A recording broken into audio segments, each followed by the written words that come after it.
Breaking Barriers. I'm Gary Bontrager, your host at Breaking Barriers podcast. I want to thank you for joining us for another episode. It's our honor to be up here in South Dakota with Pulling Royalty. I'm sitting here with Gary Ulmer, and you were just telling me you've got approximately 55 years of pulling. You started in high school. I didn't think you're old enough to even have been pulling that long, but thanks for joining me on this show. I get a lot of requests, and you and your brothers and your dad come up a lot when we start talking tractor pulling. One thing that's interesting to me, there's some others, neighbors of yours that come and pull in the class I'm in, and I'm just always, we complain if we have to drive 2 hours. I think the majority of our pulls are less than 2 hours, so you guys got to go 2 hours for your close ones. Yeah, 2 hours is a close one. Yeah. So what was some of the, just growing up, how did that all get started for you? Well, Dad was the one that started it in the mid-'60s. We used to, Sioux Empire Fair in Sioux Falls used to have a pull. We'd go to that. Wagner, South Dakota had a Labor Day pull all the time. We started going to that. And he had bought a 1950T in 1968, and we started pulling that some. And we grew up with Olivers pretty much all the way through.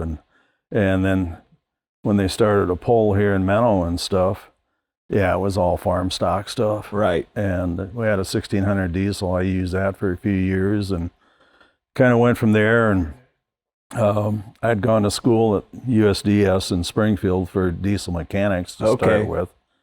And when I got out in 74, I started working for Charlie Mailhoff, who put up a new building in Freeman there that was first Mailhoff Machine and Manufacturing. Then I went to Wildcat Manufacturing.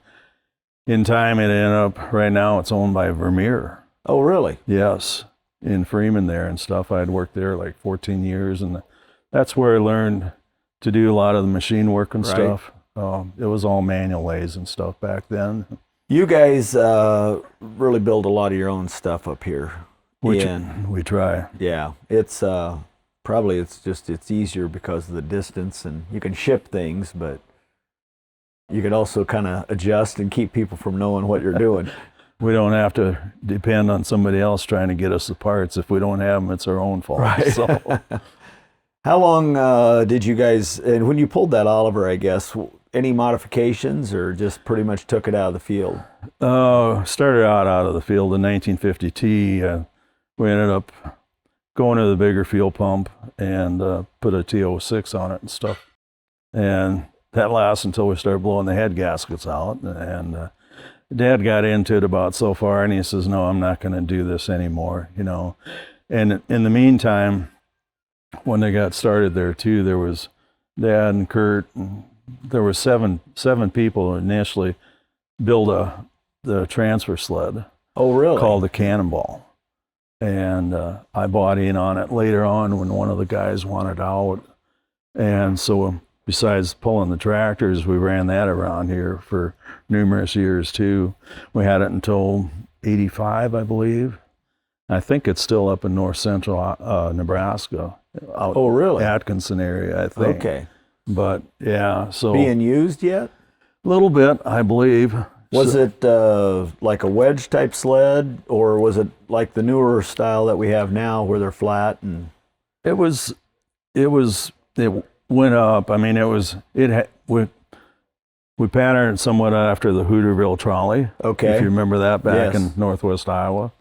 Dad and the guys, they used truck frames and built the framework and had a big old safe that was the base of the box. Oh, really? And then added on to that, and like say being one of the guys that was a owner, owned the Oliver dealership, and he had access to those big white pancake weights, the Yes. Oliver weights.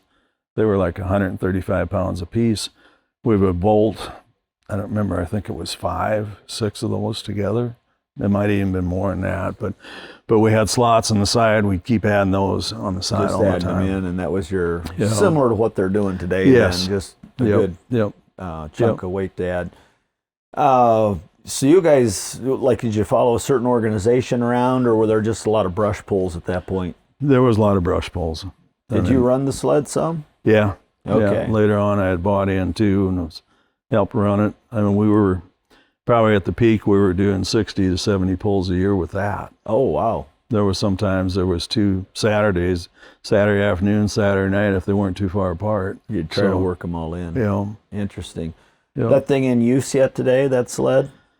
Like I say, I think out in Nebraska there, they might do their local pull yet. Yeah, But that's kind of what we see. There's just a few of those still circulating, but not a lot.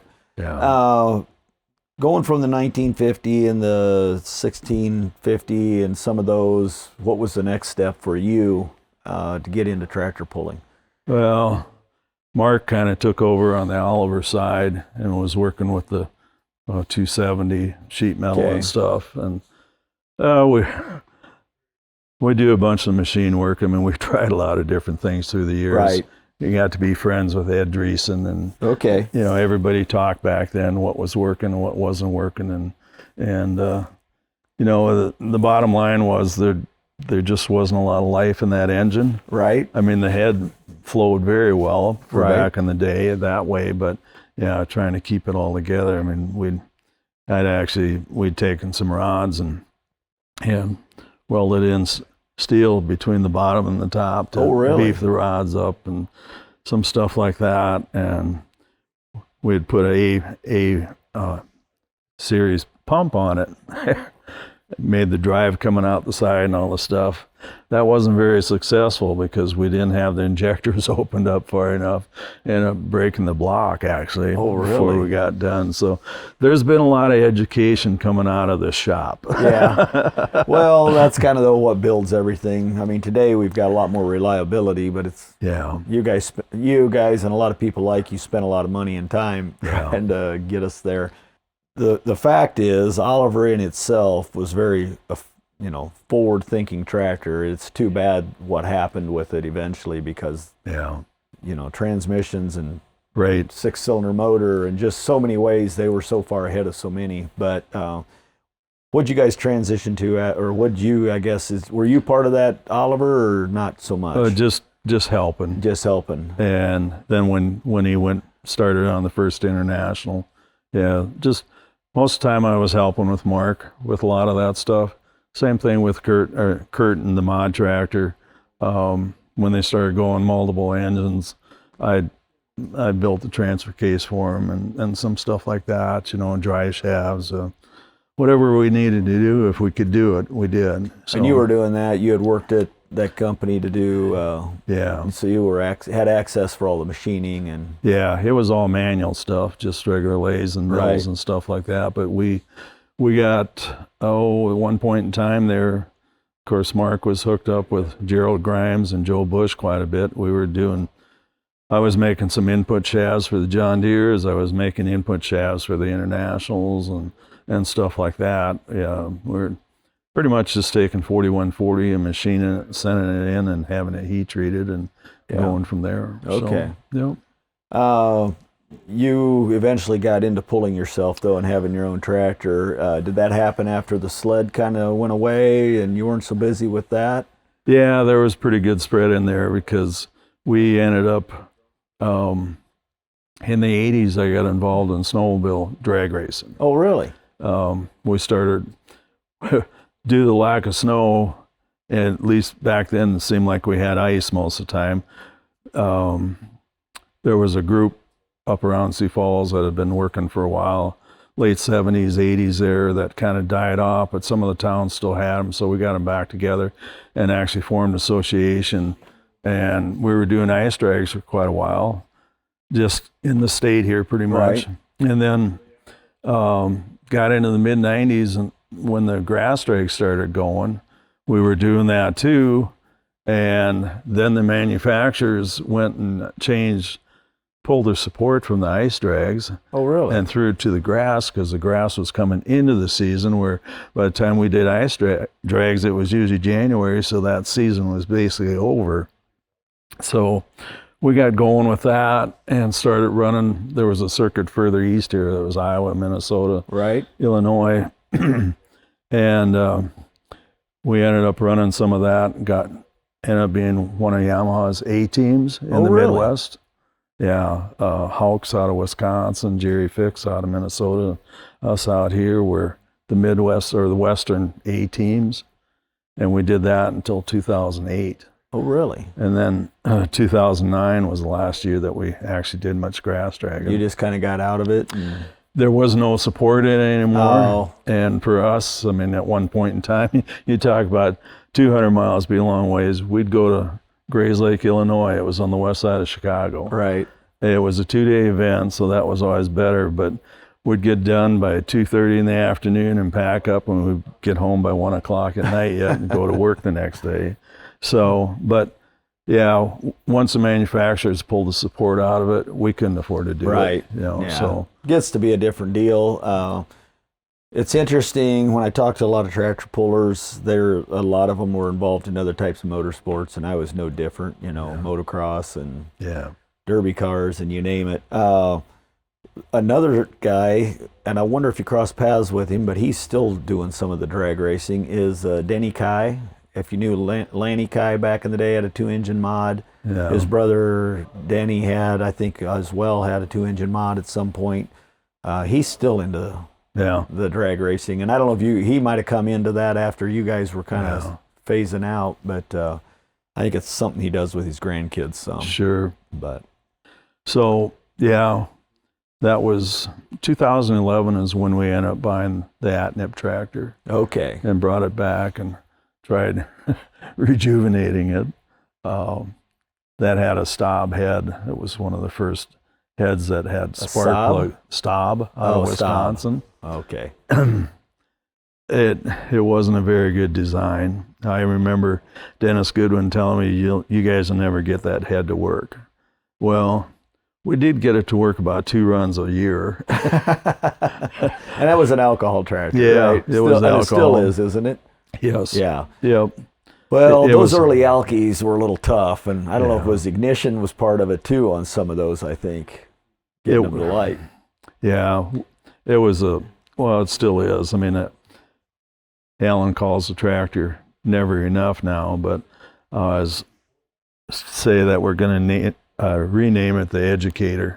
So, because if it could happen, it has happened pretty much. And, you know, we ended up working with that Ed for a few years and doing a lot of different things trying to get it reliable, but it wasn't to be. And you guys are running that in the Light Super for folks listening. That's it. Light Super Ag. Light cast Super iron. Ag. Yeah. Which is a real interesting class to me. I mean, it's mostly an outlaw class, I believe. I'm not sure if anybody else really has a Light Super Ag anymore. But I'm telling you, anybody that drives one of them, I can see why you do. If you snowmobile race, it kind of fits the same category. It's a pretty wild ride watching those things. We ended up in 2015, we finally bought a radar head. Okay. And went through and stepped up from there and started out slower in the beginning of the season, lower boost, and by the end of the season we were up towards the top. In fact, they were still doing the chase the points or whatever. At the end of the season, we got down to where we're at, down in Kansas, and the night before we ended up, I think we were tied with Mark for the class lead. Oh, really? And we had a part failure that Saturday night. It was a 25-cent piece that broke. Oh, no. And so that knocked us out. So we ended up second in the points for the year. And that was the first, no, that would have been the first year for that head. First year for that head. Years. Yeah. Still run that tractor. We ended up trading that chassis to Justin Swinby out in Wisconsin. Oh, really? And he was in the light super stock class with the component rear end. Actually, his chassis was Gary Whiff's originally. Okay. And he had bought it from Mark here, took it out there, did it. He'd blown the motor up, decided he wanted to go back to the small engine class. And we ended up swapping chassis and brought that chassis out here, and we're still using that yet. Oh, really? So, yeah. Okay. Yep. And that's, and you haven't made a lot of changes on it then since then, or you have? Yeah, well, we ran the radar head But as far as the chassis, No, chassis-wise, we haven't but done. that's one Mark had earlier. He had bought it. I don't remember where he got it from to start with, but originally it was Gary Whiff's. Yeah. So, but It's interesting how a lot of those will kind of make their, even my tractor is, I was able to track down all the different owners. It's kind of fun to see whose hands it went through. yeah, it had a dock rear end in it, and it was just a wedge frame on it and stuff like that. So, yeah. But still running it, and it's been pretty competitive since that time. Well, it's taken us a long time to get the fuel system sorted out. Big difference from running 80, 85 pounds of boost to where we're at today. So, and yeah, like I say, if it could happen, it has happened almost. And we're in transition again right now. We're parking the radar head and putting a different head on it this year. So. Well, that class has taken some real steps up in performance, and it's interesting. Every class does, and I think we're kind of seeing that transition in the sport in general. Yeah, you're starting to see just more and more people. I don't know if it's improvements, but you're starting to see certain people really making a push on the performance side. You were just getting to the point where it wasn't as competitive as it needed to be, probably. Yeah, with the head that we had on it this last year, I mean, we finally got to run good and stuff. But it's 10 years old. It's older than that already, technology-wise, and it was just time to move up. So we purchased the Bamber head. Yeah. And trying that this year. So. And what's the bottom end? You still got an IH? Still an IH. And it's not a recast, because you're probably not running the kind of boost that some of them diesels are running. Right. Yeah. No, it's still an original block. Yeah. 466. Yeah. So. No, those were a pretty stout block. It's only when you start getting the crazy with the boost that it really starts causing a lot of problems with them. So they were well designed. When you say you learned a lot and everything broke, just start me, like, if you can, in the beginning a little bit and start going through some of those stages. Oh, where do I want to start? The stop head we couldn't keep. We actually machined blocks that were bolted to the inside of the valve cover that interlocked with the top of the rocker arm stands, trying to keep everything stable on that. That one just wasn't going to be. When we got to the radar, you were blowing head gaskets, probably. Just wrecking stuff. Okay. Valvetrain valvetrain. It didn't like the RPM. It just wasn't happy, and so, and that's the same thing too with the power increases with everything else. All the internal pressures have gone up so much higher, just your valve spring pressure and stuff like that. Because even with the radar head on, when we were in the ag class yet, not on purpose, but there was times when the tack could bounce off of $8,000. Right. And we usually tried to keep it under 7. And that was a challenge on occasion, just depending on the track. But that ended up being relatively reliable combination the last 2 years that we had it. So it ran real good. The biggest thing in that, especially that ag class, and even light super stock too, you can make all the horsepower you want, but if you don't have the front end weight for it, it doesn't matter. It doesn't help. So did you guys have any parts failures there trying to cut weight and where you're getting things too light and breaking rear ends or anything? No, we were actually good. And, that one year at Wisner, that's when Doug Roberts and a few of the other ones were trying to get all our tractors outlawed. And Doug Roberts actually had done a lot of the work on that Atnip tractor to start with. And what was his problem with them? Oh, we were winning too much. Okay. So the typical problem. Yeah. And, they ended up, that was Saturday morning, Saturday noon when they had the big meeting. And then they didn't run that class until 11 o'clock that night. We were the last class of the poll. They were arguing about it till down to the end, or just? No, they just, I don't know, he put us down on the back end. Well, the crowd stayed there and watched, and as soon as we were done, they were out of there. You know? But we still ended up coming in first, second, and third. You know, and you had an ag chassis rear end at that time. Yeah. And you don't anymore, though. No. You went component now. Yeah. So there's one of the things he talks about, the John Deere chassis breaking and stuff. One of the things, the way we had the ag chassis done, it had a full tube frame from front to back. So it was never going to break. Right. It could break, but it wasn't going to go anyplace. Right. You were going to hold it. Yeah. So. Well, I don't know why. I think to cut weight, from what I hear, the green guys really hog out their bell housings pretty hard, and that's probably where they're having problems. Breaking bell housings, even on the old 560s and things back in the day, was a common problem too. Until they figured out tie bars and things. So the adjustments to the head and the things you've done, I mean, do you think you gained 1,000 horse or so over the years from the time you started to now, probably? Oh yeah, easily. And the RPMs have gone up tremendously. I'm just amazed at what you guys in that light super class are turning for RPM. Yeah. Us diesel guys would. That's changed a lot. It is too. It is. But trying to keep class the diesel. I'm in, we're still we're still keeping it down. Yeah. What year did you switch to the go to a component? Let's see, 2019. Okay. Yeah. Yep. And was that a big adjustment? Yeah. Yeah. Like you said, the horsepower deal, the last year or so that we were in the cast iron class, you know, most of the Alki tractors were only running, or the light super stock class was only running maybe 15 pounds more boost than what we were. Oh, really? Yeah.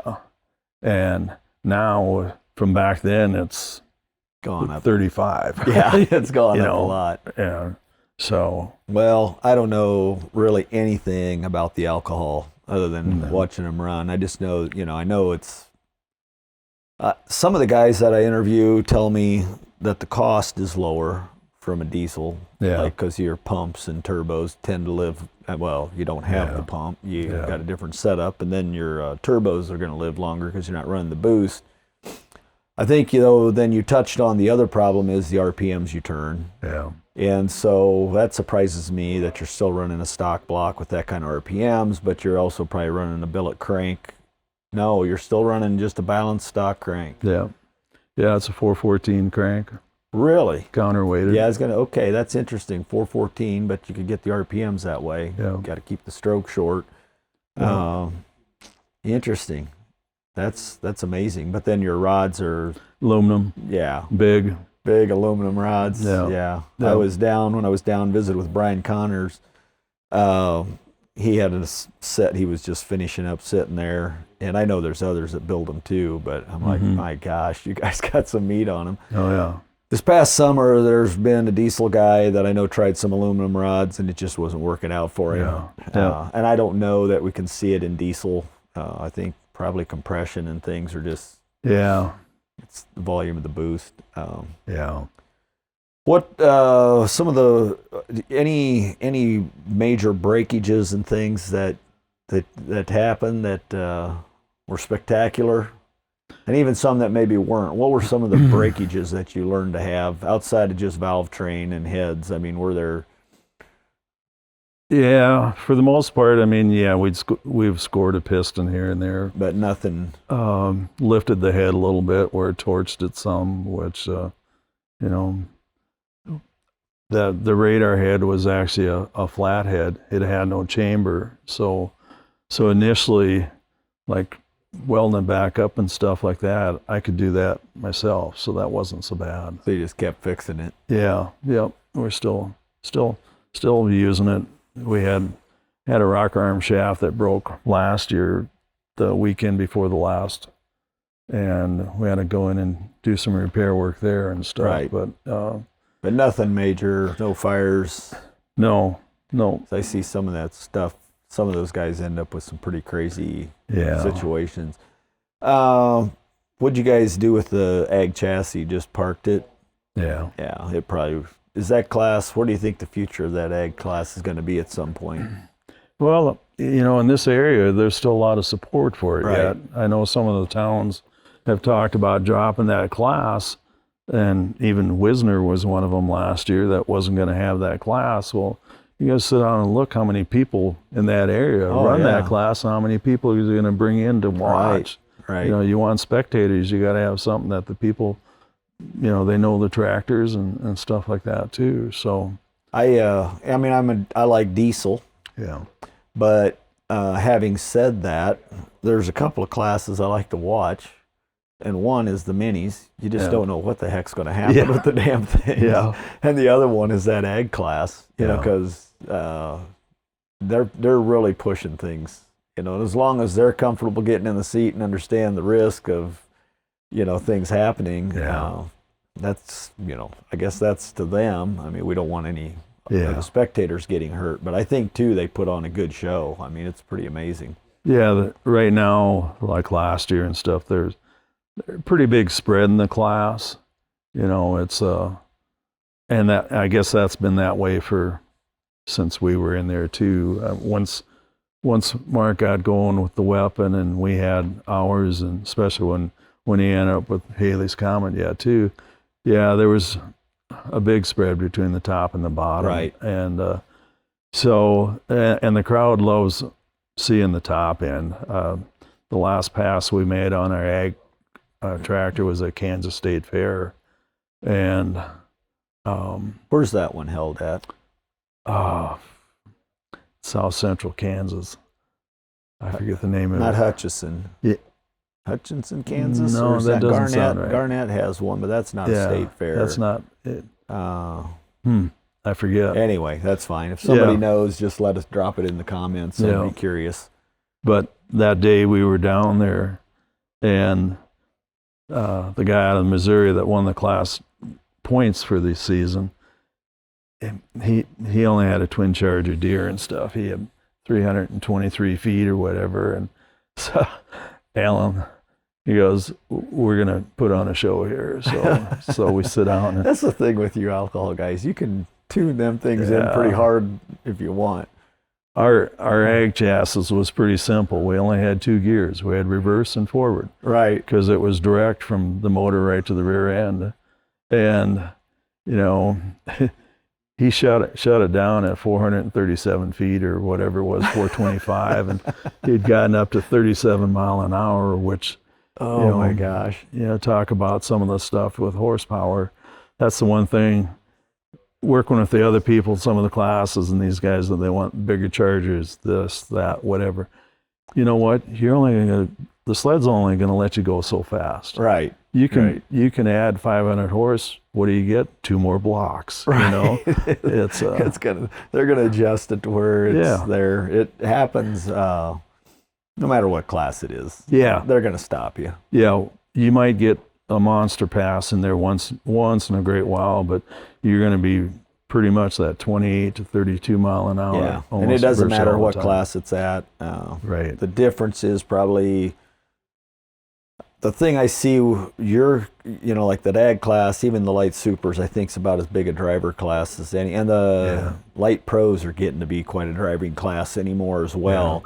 Yeah. But, and so are the pro stocks and the super stocks. But you get those lightweight tractors that got 3,000 plus horsepower. You got a lot on your hands, where we're still pretty much, much easier to drive than what you guys are doing. Breaking Barriers podcast is funded by Gary Bontrager Consulting. Gary Bontrager Consulting does a lot with systems and processes to facilitate growth in your company. We also work a lot with conflict mediation, perpetuation planning from one generation to the next, or one business owner to the next. If you want more information on that, you can look us up on Facebook and also out on our website at www.garybontrager.com. We want to thank Bob Parks with Custom Tire Cutting and the Parks Pullers for supporting the Breaking Barriers podcast. Their product speaks for itself. It has helped us get many wins, as well as many other pullers out there. Check them out and try their product. You will not be disappointed. Thanks again for your support at Breaking Barriers Podcast. They might go down the track the same mile an hour, 28 to 32, but the wheel speed versus, say, the 466 class versus us is 40 mile an hour difference. Yeah. I mean, you guys are turning probably, 100 mile an hour wheel speed? Yeah, we're less than that. Are you less than that? Yeah, okay. But you're getting up there. 80 plus. 80 plus, okay. Yeah. So it's... Yeah. You guys also are running the 30-inch tires, 30.5s, and I bring the tires up because if you've been pulling for 55 years, you've seen a huge transition in the tire gig over the years. I mean, clearly in the beginning, you were pulling farm stock stuff with probably 20-inch tires maybe, or 18 38s and things like that, full bar, and then you ended up with the cuts. Double cuts eventually. What was that process for you when you started pulling this tractor with an ag chassis? I'm sure it was double cut by then. Yeah. And you were probably something I find interesting, maybe for the audience. I think a lot of guys are still running ag tires that are double cuts in that class, or is that starting to change? That's pretty much, most of them are all pullers. They are now. Okay, because what I've heard is they need it for weight. Some of the ag tires are lighter, and if they're figuring out how to cut the weight, they're now starting to transition into pulling tires. Yeah, when we had, with the ag tractor, ag chassis, if you could find the 8-ply tires that weren't shot, right, that was a good way to go, because they were by far the best. We had like Firestones or something, and then just double cut them. And the last year that we had that tractor, so we had picked up a set of old Drussel rims yet too that were really light. And really? Yeah, I mean we had well above 3,000 pound front end weight, which really was huge. That's a real big deal. So, because a lot of those guys are fighting weight hard enough they can't. They got to adjust the hitch or something. Yep. Wow. Yep. You bring up Drussel. I know he had a fire in Kansas at his shop, and he went west somewhere. And was he in South Dakota at one point, or where did he end up at? Do you know? Maybe Mark would know. Okay, you're not sure. Familiar I know he ended up going west somewhere and working with another machine shop, and I don't know that he did that much pulling stuff after that, but it was amazing the amount of things. Yeah. He made a lot of front ends. He made a lot of wheels. He just... frames. He did a lot of things for people, intelligent individual. But it's interesting. You still have those Drussel rims? No, they went with the chassis. They did. So you sold the whole chassis when you switched over. Yeah. Kept the sheet metal. Yeah. And so you kind of just built a new undercarriage for it and moved forward. As far as tires go, what's your thoughts on what we're seeing today in how big a deal is that to performance now? Because I know, as a puller, I know, if you're pulling something that's 10, 15 years old, you're probably, for the most part, it can be a problem. But depending on the class, they're still running some of them old tires. It almost seems now, and especially after watching Louisville last weekend, this brand tire goes in this class, this brand tire goes in this class, this brand tire goes in this class. Right. Almost is kind of the way it's coming down the pike. We ran into an interesting deal. Kurt and Craig here a couple years ago, well, it'd be 2 years ago, they had gotten a new set of Pro Pullers, and I had bought the old set, which had been a good set. And we ended up not putting them on that summer, and then they had trouble with their new ones. So before the season, he wanted to try the old ones again. Okay, so we hadn't mounted them, so he put them back on. Then all of a sudden they were doing good again. So in the meantime, they kept that set, and they had a different set coming in. And Fred Petch called up last winter and says, well, we've got our old Pro Pullers that were made the same time as what that set was. Okay, so we ended up buying those. And we got them last summer, and they didn't work. They were actually shot, because when we'd get up to full wheel speed, it ballooned just like a dragster tire, and you couldn't drive it at all. Well, he told me he was having trouble with that. Probably didn't realize it. My guess is the cords or something had to be breaking inside if they were doing that. If you kept them under 80 mile an hour, they were fine. But once it hit the Once top they end, hit 80 mile an hour, they just, things or probably 70 already. I don't know. Wow. And so this is where the Educator comes in, Right? You know, so we're getting another new set of tires this year. But, yeah. No, tire game's kind of a crazy game, and then of course that's the fortunate thing with where you're at. Your turbos aren't, these single turbo deals, and especially in the diesel side's getting to be a real thing to deal with. And but I think you kind of hit on something. If you don't hook the power to the ground, it doesn't do you any good at all. And and that's the thing you mentioned too.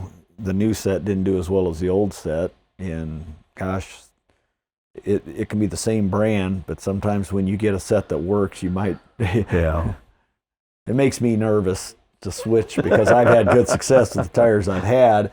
The cut can make a difference. I've seen guys have one person cut them and take them somewhere else, and it's like a whole new tire, and it might be. I think certain guys are really good at certain classes too. I think we're starting to see that happen as well. Some of them really hone in on how they cut them for a class, and they've got that figured out. And then you get in a different one, and that doesn't work as well. So I don't think there's any good way to get around that. I think we're going to see that continue in the sport. It's whether you go to drag racing or any kind of racing, that just happens. Alan Andrews is 55 miles east of us here. And he runs Super Farm, Dakota Deer. Yeah. We work with him quite a bit on stuff. And the tire thing, even in the Super Farm class, it seems like one guy finds the advantage, and then pretty soon everybody else finds out about it, so then they all got the same thing too. But tires can make a huge difference, especially if a class that's like that, where it's controlled by turbo size and fuel pump, and you could probably put majority of the motors on a dyno, and they're all within 40 horse probably. Yeah, I would imagine that's a pretty big deal there. Our class I feel like our class is very comparable to Super Farm, and I watch those guys a lot because I think if they're doing things chassis or with tires, we should be paying attention because the horsepower in ours isn't even that much different. We've pulled against some of the Super Farm guys at times and been competitive. They got more cubes, but then they're choked down harder. So to me, it's a little ironic. I feel like I get why they don't let them run because we end up with the 4.1s. And then you end up having the same problem with rear ends and things that you guys were having with the light supers. So there's a balance with all of that. Looking back over some of the things that you have done, what are some of the highlights? Well, the last year with the ag chassis was probably the most favorite in a lot of ways because we were at the top of the class. We didn't chase the points, but we were on top of the class. So if you showed up, you could. Yeah, and the way the tractor was set up, you could drive it no matter what the track was.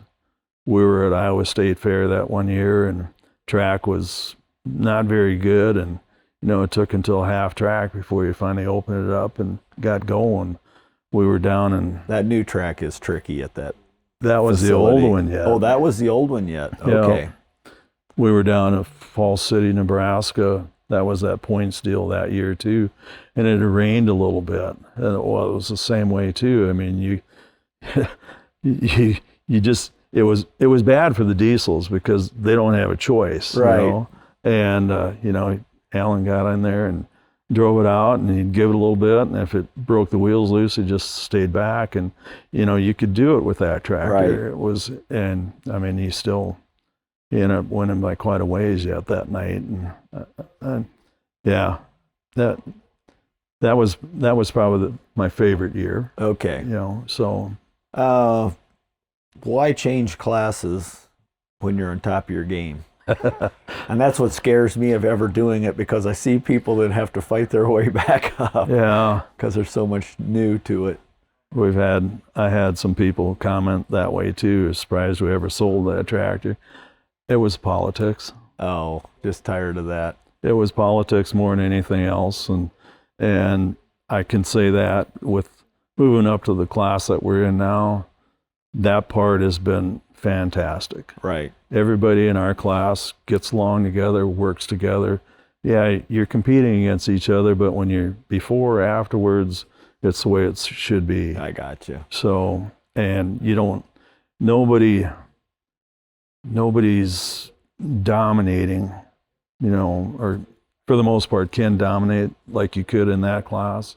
If there's anything that hasn't changed in the light superstock ag classes, is some of the middle to the lower tractors really haven't improved. They're just there. They're just there. Right. And then you got the top couple that are just running away with the show. Yeah. Yeah. I don't know a lot about that, other than just what I'm kind of watching from a distance, because it's such an isolated part of the country, or one association that really has that class left. Yeah. That's interesting. One of the things I would say with all the other motorsports I've been in, and I don't know how snowmobile drag racing was, but I think about everywhere else you went, there could be some heat. Yeah. Every now and then a punch or two thrown, and you don't see it quite that much in tractor pulling, I would say, in general. And I might be biased, but I would say the class I'm in, people work together pretty well. There's a few that are, they get a little irritated, but I can go run Outlaws, ECI, PPL, Excalibur. I pull in, they're walking up, and we're all talking. And we were indoors, Cloverdale. Just a shout out to Mike Hargens. I mean, I'd met the man. Hour later, he's offering me a turbo. It's just, I'm like, buddy, you ran second to me, and you're offering me a part to get me back going. And, I'm forever grateful for that. Just what a wonderful human being. And that's what I see a lot in tractor pulling. The more I do this, the more I learn. There are politics in it. There's some people that sell parts that get a little edgy if you leave them and things like that over the years. I hear that happen some, but that ag class, like you say, is one of the few classes where you probably have too big a separation. Yeah. And your class, a lot of the classes, especially if they got to run a box turbo, everything's so close. Right. Somebody comes in and puts 50 feet on somebody else, something's going on. Yeah, something's going on. So in our class, if you're putting 8-10 feet on them, you better enjoy it, because there'll be about a dozen more that'll be right there with you next year. It's just, there's times somebody will catch an edge like that, but they're going to figure out pretty quick what little tweak or what you found. And it might have been, the first year, I think we were one of the few with those Parks tires on it. And for our class, they hook up well. Yeah. And my gosh, didn't take long for some others to buy them. And that closed the gap pretty fast on that. Certainly, it's not all horsepower anymore. Right. What out of all the tractor pulling, the things you've done, what's one of the things, and this is outside of maybe what you, like you just mentioned, some of the highlights, what's one of the things that you value the most? Like, whether it be relationships or just your family, what's something that you can recognize that it did for you or your family and things like that? I would say the relationships by far. Okay. Because, going back over all those years, and people that we pulled with to start with, you bump into them, haven't seen them for 5 or 10 years or whatever, you sit down just like we are right now, and you try to catch up, and Well, there's a lot of commonality because our sport's such a niche sport. We got a variety of pulling vehicles, but I don't know that I've ever met you before, but I feel like we can sit here and we can talk for hours about different things, and kind of the same people and the processes and how they got there. When you guys went to the ag chassis, did you guys build that yourselves? No, most of that was done. A lot of it was done when we had bought that tractor. Okay. And then the same thing when we swapped chassis here. We really didn't change anything chassis-wise, very little. Okay. But So- you sold the old chassis out of it Yeah. and built a new one, or you just sold the rear end out of it primarily and rebuilt what was there? We actually sold rolling chassis for You did? rolling chassis. Oh, so pretty you much. bought another existing. Yeah. Okay, I Yeah. gotcha. So Yeah. just kept the sheet metal and That- rebuilt it. Our ag chassis has swapped hands a couple times since then. Swenby had it for a while, and then he got out of it. He was in the light limited class. Of course, he had so much movable weight to play with that by the time we got done and going back to that class, and he ended up selling it. I think it ended up in Kentucky, and it was, I'm not sure, I know it was for sale. I'm not sure if it got sold again here in the last year, but Okay. it's definitely one of the latest chassis in that class. You mind telling us what you guys did to get it so light? Well, we had cut and shaved a lot of stuff. Out of the back, like bull Yeah. gears, you have Yeah. hollow axles maybe? Yep. Okay. We had hollow axles. Yeah. Bull gears, you have any idea what Narrowed those things those up. And you have any idea what those weighed by the time you put them back in? Yeah, if I remember right, they went from 47 pounds down to 18. Okay. So, And that was a 706 rear end? yeah. Okay. Yep. Wow. Yep. That's pretty darn good. Yep. That's a big deal. Because And that then- was, excuse me, that was one of those things when Doug Roberts was so upset with us that we had to go back and we couldn't Swiss cheese, no holes on the outside like they had done to start with. So we had the housings look box stock on the outside when we got done, and we weighed the same or less than what we were before without holes in it. without holes in it. So you guys were putting holes in the housing to take a lot of weight Yeah, out. we were. Yeah, well, Yeah. yeah. Initially, when we got the tractor, I mean, they'd just cut and didn't leave contours for strength or anything Right, at all, right. and yeah. So So you probably had a little more strength too. Yeah. Second time around. yep. And it's still running in the last you knew it was still Yeah. running in the ag light super ag. It was in the limited light super. Yeah. Okay. Yep. Oh, that's the class that it went into. Yeah. Then they would have had Yeah. plenty of weight for that. Oh yeah. And plenty strong enough, I think, for that class. That's quite a bit less. Yeah. And it's still alcohol. Yeah. Okay. Yep. So you basically just bought another tractor when you went to the Right. other one. We kept the motor. Yeah. We kept the motor and just put it into this chassis. What's your plan for this summer? Oh, well, we got a lot of work to do again. We're in the process right now doing some changes in the rear end and motor-wise too, going to that bamber head. Of course, the bamber head reverses intake and exhaust, so we got to Yeah. replumb everything Everything there. on So, but hopefully we get it together and get going, and we understand after numerous years of trying to figure out a fuel system and finally getting that down pat.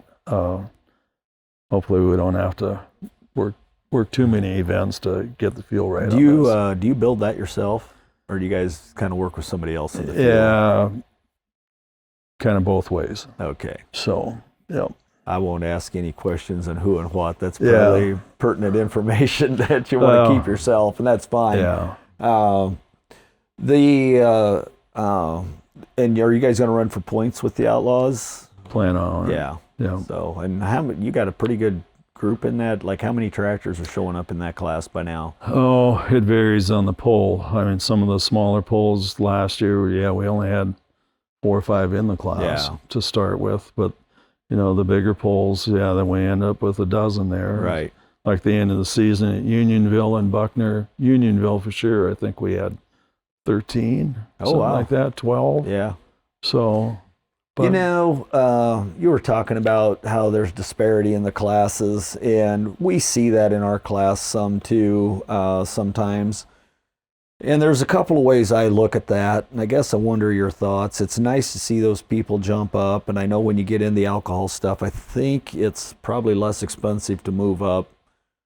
When you get into our class, though, injection pump costs a lot of money. Yeah. And, you know, the newer you can get in an injection pump, the better off you are. Yeah. And turbos can be expensive, not like in a pump, but injectors and all of that. However, you're right. If you roll in there with 3-4 tractors and you got some fair board, paid money to have the class, and that's all you got, that kind of sucks. So it's a balancing act. And, you know, I always encourage people, cheer for those guys in the back. They're doing what they can with what they have. Yeah. We need them there so we can actually have a full field and put on a show. So that's a big piece of it. But I don't know if there's any good way to ever cure that. Yeah, I know last year we had some situations where one of the tractors, it was family stuff, and he was having issues the year before trying to get the tractor to run. Actually, we had a couple of them like that. So, you know, they weren't there, and if they were there, they didn't work very good. But we had some healthy tractors for other reasons that just wouldn't come, you know, Right. and it's like, come on, guys, if you got the tractor in the shed now, it's going to stay there if there's no class. Right. And what are you going to do with it? Yeah. You know, You're going to have to so- switch classes, buy a different one. If you want to Yeah. pull, you need to pull. Yeah. I encourage that too. I hope if pullers are watching, I don't care where you're at, what country you're in, because we get a lot of people from other countries. If you're going to do it, even if you're not to where you want to do it a lot and want to spend the money to really stay current, just showing up and filling a field, it's necessary. And, you know, I don't know if that's a fair way to look at it, but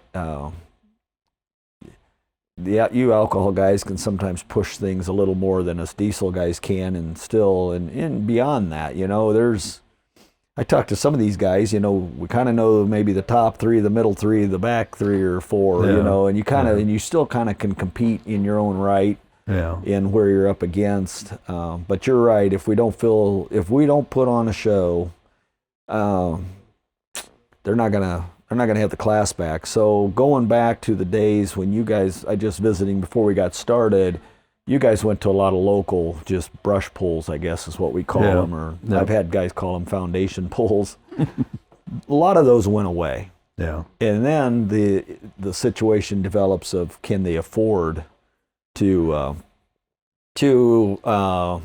you know, can that fairgrounds or that city that's putting on that celebration day, can they afford to even bring in, you know, some of these organizations and put on a pull? And and the bad part with the brush pulls, at least this is my mindset, and it might be the wrong way, I'm pretty careful if I'm running for points where else I'm going, because I don't want to break something and screw up my opportunity. So it makes it tough for the guys that don't hire an organization to come in and put it on. But and you still got to have that beginning spot for everybody, because that's where it builds from there.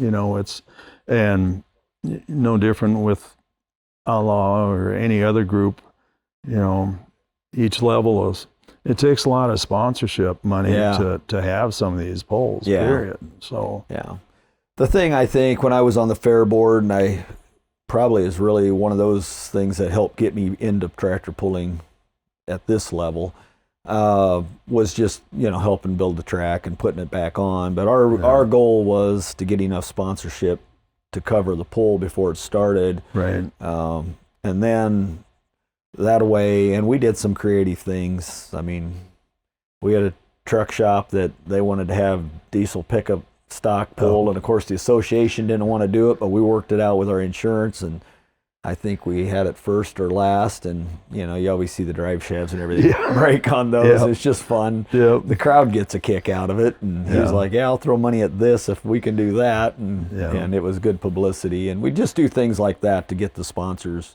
in the door. So that kind of helps put those pulls on as well. But everybody's fighting for those sponsors, whether it be the local fair boards, associations.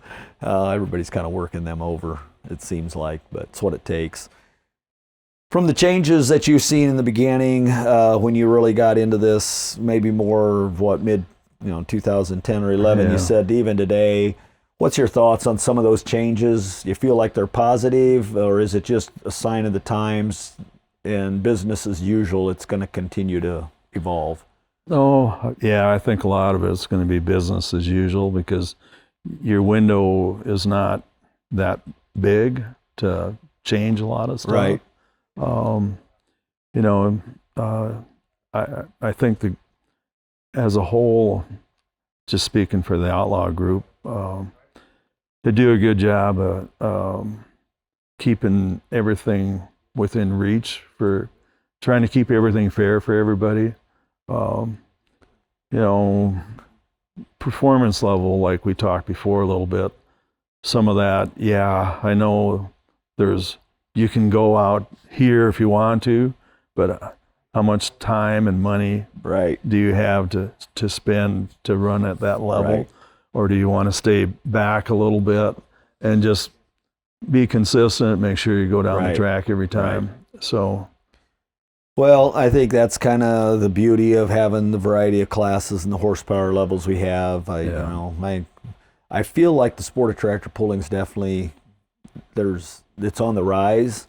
I think the one thing that makes it very attractive is the fact that anybody can get involved in it. One of our most popular classes over on the east side of the state of Iowa are the 2 speed limit classes, the hot or too hot to farm, and sure. I'm thinking what they call the other one now. But it brings in a lot of tractors, and a lot of times they're locals then because you got so many, and so it'll help draw a crowd, and a lot of those guys then start moving up. Yeah, they get the bug, and once certain life things happen, they can afford it, they start bumping that up. So, but I'm just thinking, even the future of the sport in general, with what you guys are running now, I like to see. We sometimes have in certain areas we have a lot of classes that aren't that different. Yeah. And I would go East Coast as we work our way back across. There's not a lot of differences. It would be nice to see some of those unify. I don't know where you got a variety of pro stocks. In some way, some of those probably could meld together a little. And then we get out east, and there's classes that are very similar to our Midwest classes, and yet just small differences, whether it's weight and intercoolers and things. But yeah, it's like I say, sometimes just having the 5.0 Pro Stock class, I think that's a good deal. Yeah. Because you only got a select group can play in that class above that. Right. And, you're talking so much of that stuff. Yeah, it's great to watch, but it's just cubic dollars. Right. And I don't know, trying to find those sponsorships is oh my gosh, pretty tough. Sponsorships or even doing it out of your own pocket. I mean, there's a lot of those guys in the pro stock level. Yeah, there's, the guys running it aren't necessarily the guys that own it. Right. They've done a good job maybe to earn the right to campaign it, but there's a lot that goes into that. As a farm kid growing up, pulling farm stock stuff, and I know now you went over on the component chassis side. I mean, what's your thoughts on we're getting away from true tractor pulling? I mean, I know the mods have gone always down the road of, they left the ag chassis years ago. Personally, it's not that big a deal to me. I think the majority of the people associate the color with the tractor, no matter what's under the hood or what the drivetrain is. It's the ones in deeper with it, they know the rest of the story. Yeah. Well, I just ask that because I get comments where folks say we've lost our way in tractor pulling because we're not true, ag. And I'm sitting here going, the problem is, it doesn't matter if it's auto racing, motorcycles, snowmobiles. Yeah. We're pushing things to the limit, and safety becomes an issue. Yeah. And I understand if you hold it back, but I think the numbers are growing of the people getting involved in the sport. At the same time, we don't want 3 and 4 in a class. We also don't want 20 and 25 in a class. It's Right. okay once in a while, but once you start doing that on a regular basis, Yeah. people are tired of it as well. Yep. And after all, we are putting on a show, so we get to do what we want to do. Yeah. So, and even at the super farm and the light limited pro stock level, they're running other components than what came stock. Yeah. Yeah. I mean, it's Yeah. the rear ends aren't holding if you leave Yeah. them stock all the way through to the engines and clutches. So a lot of that already happened a long time ago. We Yeah. were just hiding it, Yeah. and so nearly from the beginning. I do have to say one thing. I said if I had unlimited funds, I'd like to build a 5.0 V8 Massey in pro stock. Well, Nothing now I tell you what, that's those 2 Massey Pro stocks are probably the most fun to listen to wind up that Yep. there's out there. Yep. I mean, when the Trailblazer and Warpath were firing up Yep. in Louisville, I was going to make darn sure I'm sitting down there Yep. on the track hearing those things go. And I let those guys know too. I'm like, I don't have one, but Yeah. I run the other color red, but it's that's absolutely one of the coolest sounding things. Yeah. That's a great answer on that. I like to. I mean, I've had people ask me that too already. What would you run if money were not an object? And I go, well, Yeah. and most people I think would answer pro stock, but that doesn't even intrigue me that Yeah. much. After Yeah. you see Yeah. 30 in a class, and Yeah.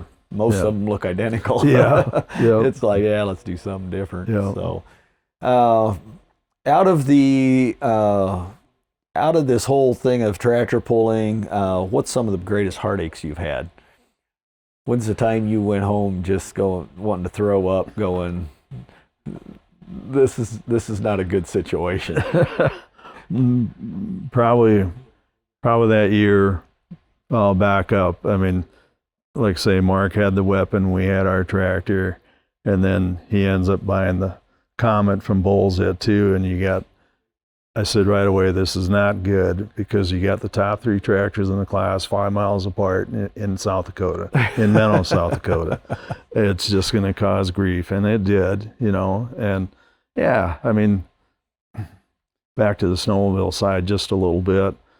Once we got going east on that higher end circuit, afterwards we got together, we had Arctic Cat friends, we had Polaris friends, we had Yamaha people. We sat down and we had a good time together, and that's what it was all about. We even got in trouble one time because we were brooming the starting line for one of the other teams, and the factories got upset. Oh yeah. Don't you help them out? yeah, I can't do that. So, just keeping it at the level that it should be there has been the best part. When it's not that way, that's when it takes the fun out of it. Yeah. So, Nope, I think too, but I would say in general, the sport of tractor pulling, most people are pretty helpful. There's certainly going to be certain secrets. I mean, when you guys were running the top 3 tractors, I'm sure there were things you were doing everybody wanted to know, but they weren't going to find out very easily. Yeah. So, well, I want to thank you for sitting down with us and doing this interview. It's the history that your family and what you guys have put into the sport of tractor pulling. My guess is you guys were one of the first in this area to really start pushing it at a higher level. Yeah, somewhat. And because as we sit here and talk, not that many miles, well, within 5 miles, I think there's a couple others now that have pulling tractors or vehicles. And so a lot of times it takes those things to build the interest and really get others involved, and kind of helps really pull a community together to put on a show and things. Like Mitchell Larson. Yeah. And Jared Hagena. Yeah. Those guys are all about 40 miles from here. Yeah, and Stepnik, did I say? Stepanik. Stepanik. Yeah. Yeah, he's local. Yeah, he's another one. Yeah. We've run against him. Wonderful human being. Yeah. Seemed like a very friendly guy. So, Yep. Nope. I do appreciate what you've contributed. I find it interesting. When you were snowmobile racing, though, did you drive it a lot? we had some classes set up for heavier guys. At one time they're on the ice and stuff, but then after that, well, we did it in the grass a little bit too, but no, I was mostly tuner. Okay. So what's your specialty, you think, is more on the manufacturing and tuning side? Yeah. Okay. Yeah. But it does take a little level of crazy to get in the seat of those things. I mean, you were hitting, what were your top speeds on them snowmobiles? Oh, 500 feet, we were running 100 mile an hour. Really? Yeah. That's a pretty good launch. Yeah. Yeah. So, Yeah. excellent. Well, thank you for joining us on this episode of Breaking Barriers. We appreciate you tuning in. If you would like to support this channel, please like, subscribe, share it with your friends, your family, and support us in that way. Thanks again for watching Breaking Barriers.